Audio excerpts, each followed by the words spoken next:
नमस्कार। मैं डॉक्टर सुषमा मेहता प्रस्तुत हूँ लेकर कालजयी कहानियों के इस धारावाहिक श्रृंखला में अपनी ही लिखी कहानी पहले मुर्गी या अंडा का 23वां भाग।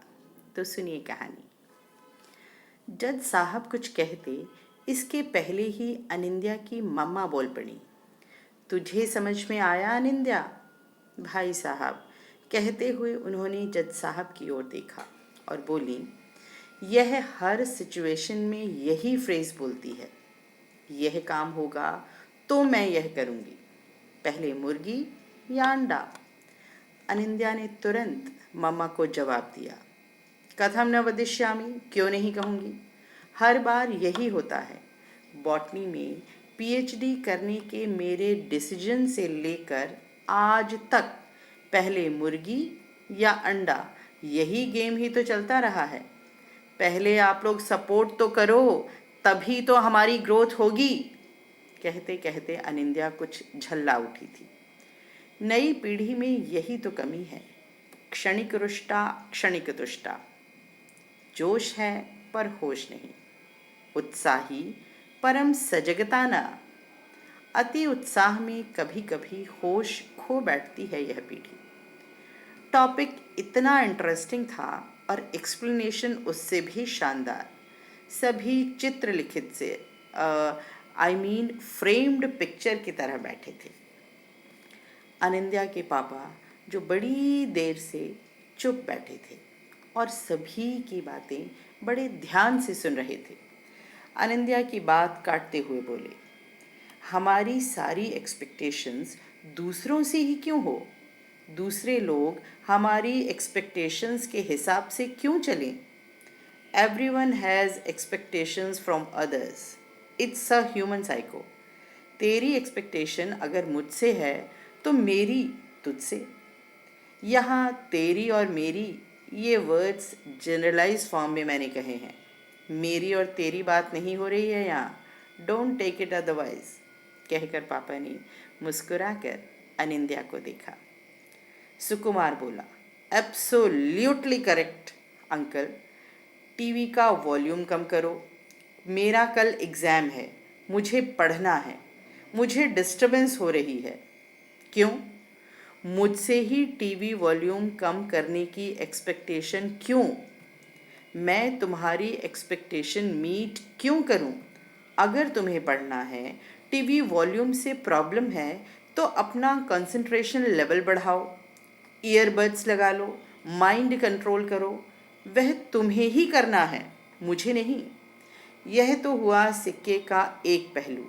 अब दूसरा पहलू, मुझे हाई वॉल्यूम में टीवी देखना है, मुझे कोई डिस्टर्ब न करे। आज ही तो मैं टीवी देख रहा हूँ, वैसे तो मैं टीवी देखता नहीं। आज एक दिन में ही तुम्हें प्रॉब्लम है। ये सारे एक्सक्यूज़ेस मेरी प्रॉब्लम है, मेरी तुमसे एक्सपेक्टेशंस हैं। पर ये एक्सपेक्टेशन तुमसे क्यों हो, अपने से क्यों नहीं? मैं यह मोबाइल पर फुल वॉल्यूम में सुनूं, एयरपॉड्स लगाऊं, लीड लगाऊं, पर ये सब मैं करूं, दूसरे से एक्सपेक्ट ना करूं। सुकुमार एक फ्लो में बोलता जा रहा था। वह अच्छा डिबेटर था और यह उसका फेवरेट टॉपिक। मैं हमेशा कहता हूँ, काम करने के भी 100 एक्सक्यूज़ेस हैं और न करने के भी। ईशाब और सुकेश ने एक सुर में उसकी बात पूरी की। सुकुमार ने उनकी तरफ देखा और हल्की सी मुस्कान उसके चेहरे पर आ गई।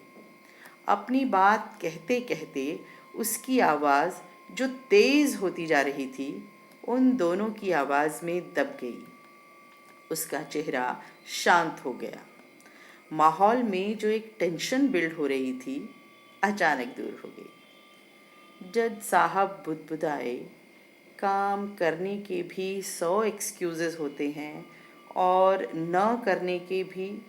ये स्टेटमेंट तो, यस सर, यह स्टेटमेंट आपकी ही है। आपने केस की हियरिंग में कहा था, जब एक लायर एक निर्दोष के फेवर में एविडेंसेस न मिल पाने की एक्सक्यूज़ेस दे रहा था। उस समय उस लॉयर को आपने कहा था। मैंने इसी स्टेटमेंट को अपने आर्टिकल का हेडिंग बनाया था, सुकुमार ने कहा। सुकुमार वैद्य, दैट सुकुमार वैद्य? ओके, कहते कहते जज साहब खड़े हो गए। एक्सीलेंट आर्टिकल बरखुरदार। तब भी तक सुकुमार भी खड़ा हो चुका था। वह जज साहब के पैर छूने के लिए जैसे ही झुका, उन्होंने उसे बीच में ही रोक लिया और उसकी पीठ थपथपाई। अचानक जज साहब की नज़र वॉल क्लॉक पर पड़ी। अरे, रात हो रही है। जज साहब ने अंजलि और सुनिधि को देखकर कहा, बेटा, तुम दोनों को अपने रूम्स तक पहुंचने में देर हो जाएगी। पर uncle, okay okay, tomorrow we will continue with this topic. जज साहब ने अंजलि और सुनिधि की बात समझते हुए कहा, कल दोपहर 3 बजे तक तुम लोग यूनिवर्सिटी से फ्री हो जाओगे? जज साहब ने उन सब से पूछा। ऑफ कोर्स, सभी स्टूडेंट्स ने एक साथ कहा। तो फिर कल मिलते हैं, जज साहब ने कहा। Okay sir, nice meeting you, कल मिलते हैं। सुकुमार, इशाब और सुकेश जज साहब से हाथ मिलाकर अन्य सभी को नमस्कार करते हुए बाहर निकल गए। सुनिधि और अंजलि भी सबको बाय कहकर बाहर निकल गई। अनिंद्या उन दोनों को छोड़ने मेन गेट तक पहुंच गई। अंजलि और सुनिधि ने सड़क पर पहुंचकर कुछ कदम आगे चलकर मुड़कर अनिंद्या को देखा। अनिंद्या ने उन्हें देखकर हाथ हिला दिया। उन दोनों ने भी हाथ हिलाए और तेज गति से चल पड़ी। सचमुच रात हो चुकी थी, ठंड बढ़ गई थी। अनिंद्या भी जल्दी से अंदर आ गई। मामा पापा होटल जाने के लिए उठ खड़े हुए थे, पर जज साहब, उनकी पत्नी और पुरु ने जोर देकर उन्हें और अनिंद्या को वहीं रुकने के लिए मना लिया। आंटी और अनिंद्या की मम्मा मेड के साथ डिनर का अरेंजमेंट करने के लिए किचन में चली गईं। जज साहब और अनिंद्या के पापा वहीं लिविंग रूम में बैठे आपस में गपशप करने लगे, जैसे कोई ओल्ड फ्रेंड्स बहुत दिनों बाद मिले हों। पुरु की वाइफ का कॉल आ गया तो वह अपने कमरे में चला गया।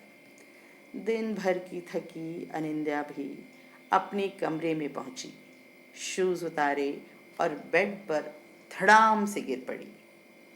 और वन परी न जाने किन जंगलों की सैर करने लगी नींद में। वह गहरी नींद में सो गई।